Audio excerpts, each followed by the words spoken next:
Hello students, आइए cover करें factorial topic. Factorial with recursion in C language. Factorial कैसे find out करना है रिकर्जन टॉपिक के साथ। सबसे पहले जानते हैं फंक्शन क्या है। A large program can be divided into different smaller parts. Every part will have its own set of commands and these smaller parts are called functions or subroutines and procedure।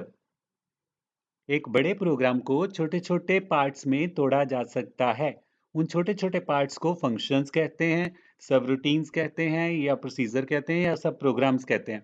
हर एक part में अपनी अपनी set of commands लिखी होंगी। हर एक part अपना अपना कार्य करेगा।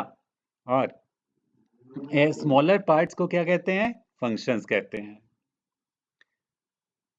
तो अब जानते हैं रिकर्सिव फंक्शन किसे कहते हैं। Function which calls to itself.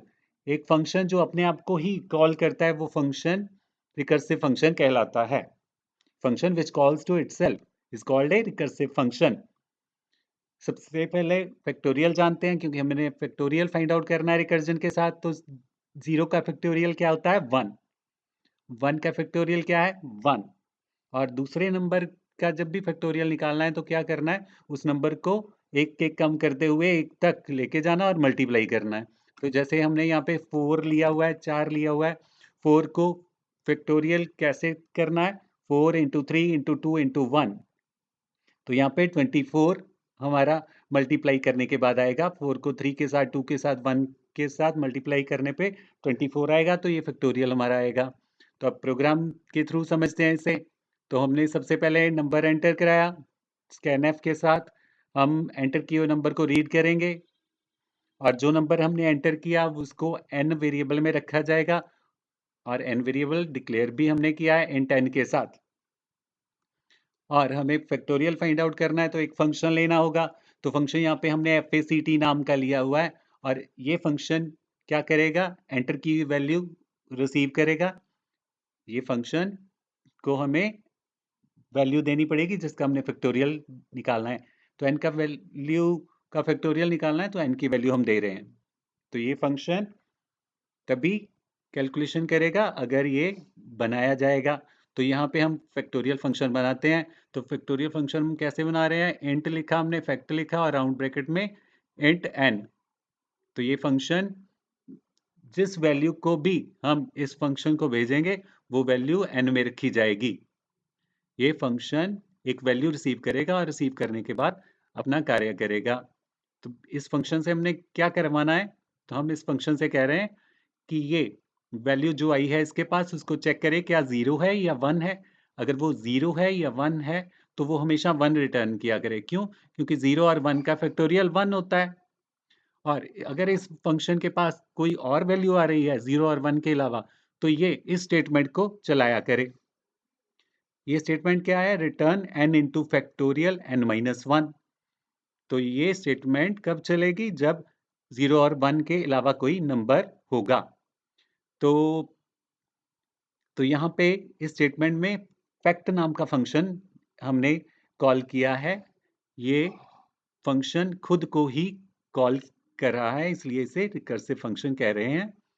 तो ये फैक्ट फंक्शन आप देख रहे हो, इसकी रेड ब्रैकेट स्टार्ट हुई है और वॉइड से पहले रेड ब्रैकेट बंद हुई है। तो इसकी बॉडी के बीच में ही हमने इस फंक्शन का नाम लिखा हुआ है। तो ये एक ऐसा फंक्शन है, फैक्ट एक ऐसा फंक्शन है जो अपनी ही बॉडी में खुद को कॉल कर रहा है।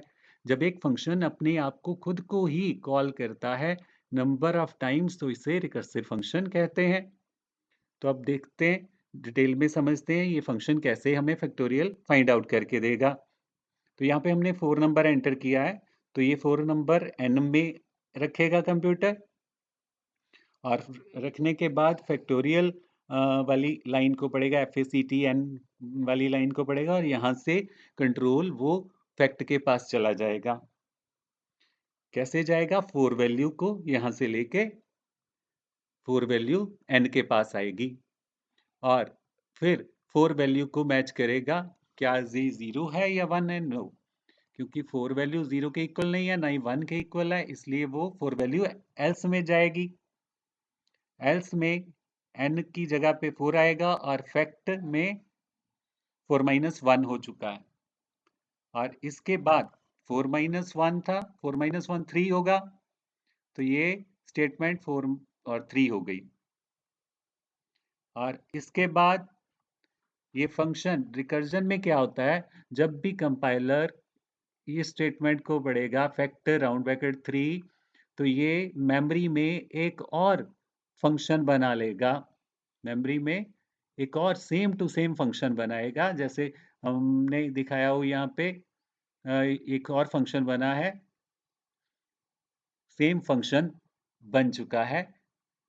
तो अब क्या होगा, 3 वैल्यू इस फंक्शन के पास आएगी n वेरिएबल में, और फिर कंपाइलर जो मेमोरी में कॉपी बनाई हुई है वहां पे चेक करेगा क्या 3 इक्वल टू 0 और 3 इक्वल टू 1, नहीं, अब भी 3 है।